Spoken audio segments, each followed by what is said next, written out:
Okay, let's head into the break. As we do that, just hear out what's happening in the Ultratech AGM. That's referred to in section 2113C of the Companies Act 1956. In our opinion and to the best of our information and according to the explanations given to us, the said accounts give the information required by the Companies Act 1956 in the manner so required and give a true and fair view in conformity with the accounting principles generally accepted in India. In the case of the balance sheet of the state of affairs of the company as at March 31, 2012, in the case of the statement of profit and loss of the profit of the company for the year ended on that date, and in the case of the cash flow statement of the cash flows of the company for the year ended on that date.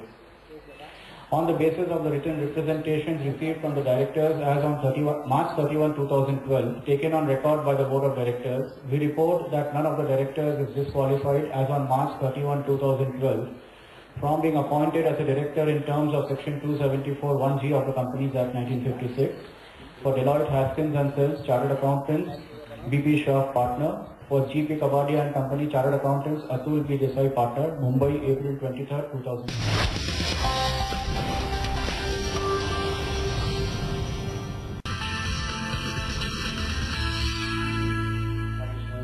High interest rates, slow government approvals and clearances, and of course the gloomy sentiment.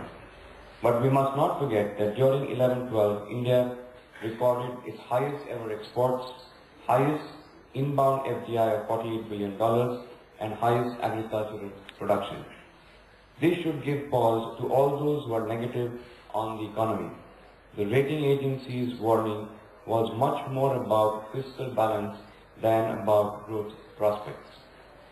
India's current challenge is high food inflation, made worse by the current drought in some states, but I believe that high food grain stocks combined with softening global oil and commodity prices can stem the inflation to an extent and create conditions for lower interest rates. With reorientation of fiscal spending from subsidies to more productive infrastructure spending, we can realistically get back to 7.5% growth next year. India has withstood multiple macro shocks in recent years without a catastrophic drop in growth. This resilience is due to the accumulated impact of reforms and of course the competitiveness of our economy. For the cement industry, this past year was challenging. The slow pace of housing and infrastructure development put a brake on the growth of the sector. Operating costs, especially energy and freight, spiked with no respite. The demand-supply mismatch continued with the industry's proposed capacity expansion of around 71 million tons between FY13 and 15. It will be no different for the next 2 to 3 years.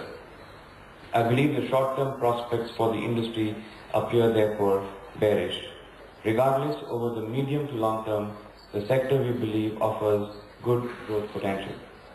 Undoubtedly, we are facing some tough challenges today, but we will all the same, I am sure, be the last man standing once the dust settles down. Over the years, we have, through determined and deliberate effort, come to be in the position of being the last man standing almost across each of our businesses.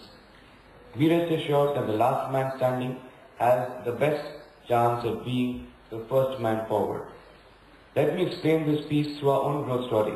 For us, consolidation has been the name of the game. We entered the cement business in the mid-1980s with plants set up by both Indian Rayon and Grasim. Upon their merger in 1998, our production capacity stood at 8.5 million tons. With the acquisition of L&T's cement business in 2004, we scaled that up to 30 million tons.